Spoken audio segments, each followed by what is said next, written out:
Avis de Grand-Beau, c'est le nom en forme de bulletin météo donné à une exposition étonnante sur l'artiste Sacha Sosno. Il nous a quittés en 2013 et on s'est dit que c'était le bon moment pour lui consacrer quelques minutes. Avec son épouse Macha, on a eu envie de vous faire découvrir un sculpteur à la tête bien carrée et au regard totalement oblitéré.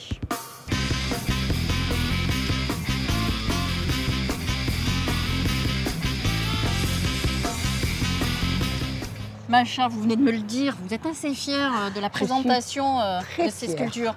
J'en suis très fière parce que, en fait, c'était pas évident d'installer sur cette escaplanade des sculptures. Et je trouve que cette armée de visages est pour moi très très révélatrice. Donc ici, c'est le traité de l'oblitération. Ouais. Vous allez nous faire un cours alors? Oui, alors je vais faire un cours, c'est-à-dire l'oblitération, c'est cacher, disait Sacha, cacher pour mieux voir. Donc quand on cache le haut du visage, comme la tête carrée, le haut du visage, on essaie de découvrir avec nos yeux, avec notre esprit créatif, avec notre ambiance de la journée, ce qu'il y a derrière. Donc l'œil est attiré par ce qui était caché.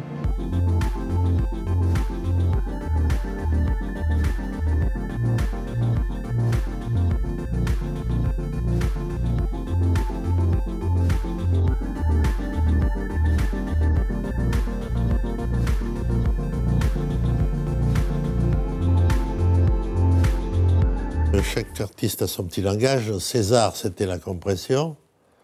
Armand, l'accumulation. Moi, c'est l'oblitération. C'est-à-dire cacher une partie de l'image par des trous, voilà une, par des blocs, des coupes, par exemple des pierres. C'est toujours la tête d'Alexandre qui a été oblitérée différemment. Donc c'est toujours le même personnage. C'est très bien d'avoir toujours pris la même chose, le même personnage. Donc il est là comme un guerrier aussi, c'était un guerrier aussi, hein, donc installé comme un guerrier. Oui, mais alors là, par exemple, qu'est-ce qui lui arrive là? Parce que là, eh ben, écoutez, il y a deux blocs qui l'insèrent, comme ça. Donc ça veut dire que le côté droit est un peu caché et l'autre côté gauche est encore plus caché. Et ça, donc, c'est là aussi, c'est l'image qui a été faite pour l'Élysée Palace, l'hôtel de Nice, où il y avait, au lieu d'un visage, il y avait une Vénus.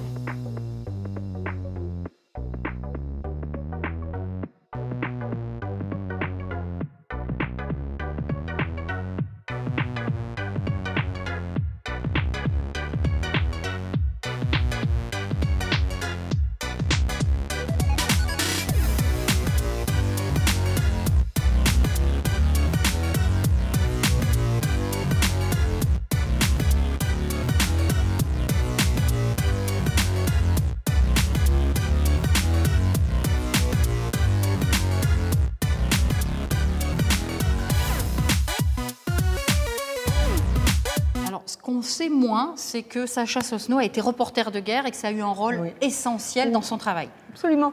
En 69, 71, il a fait des reportages sur l'Irlande, le Biafra, le Bangladesh. Et donc, c'est le début de l'oblitération, en ramenant des photos noir et blanc de ce reportage. C'était absolument très difficile à voir, très affreuse. Donc, il a commencé à cacher, oblitérer, donc faire les premières oblitérations avec des bandeaux noirs, des bandeaux rouges ou des carreaux noirs et des carrés rouges, les couleurs de la presse de l'époque. Et il a commencé à cacher justement ces horreurs. Donc, rester dans ces tableaux, des herbes très jolies qui poussaient, alors que des horreurs s'étaient passées tout à côté. Rester l'arrière-plan de la scène. Alors finalement. Donc, il disait, voilà, voici mes images de guerre, c'est ça. Voilà, c'est à vous de comprendre et d'avoir une émotion.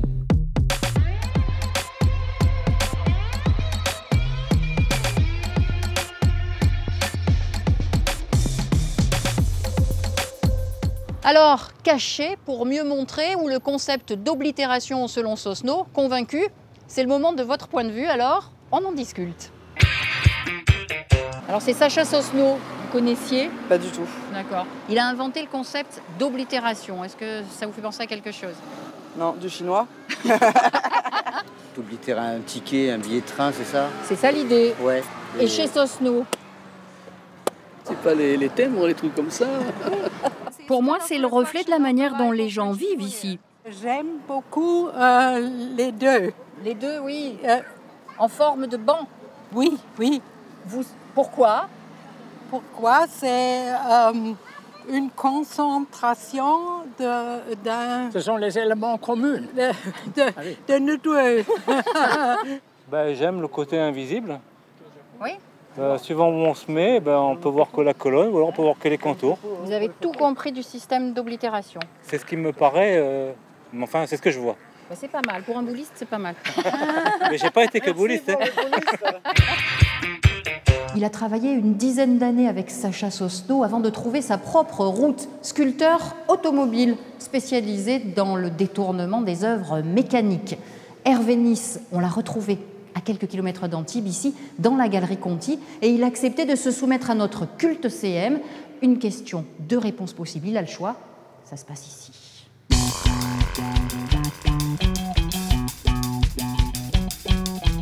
J'ai plus une tendance de vous dire Sosno. Non, mais ça, c'est parce que ça faillote un peu quand même. Non, c'est lui qui m'a tout appris, donc qui m'a appris une certaine partie de mon art, si on veut dire. Donc une forme de reconnaissance. Voilà. Pour moi, c'est détourné. Pour Sacha, c'était oblitéré, caché pour mieux montrer. Donc... Vous avez détourné parce qu'il oblitérait ? C'est le hasard. Je dirais école de Nice, c'est NYS. Tête de Delco, tête dure. Tête de Delco, c'est plus votre style. Voilà.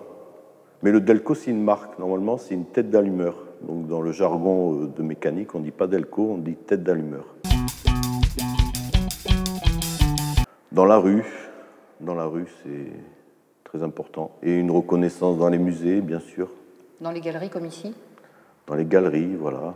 Mais Sacha, bon, il disait que l'artiste devait faire le trottoir, être montré à tous les gens qui marchent dans la rue.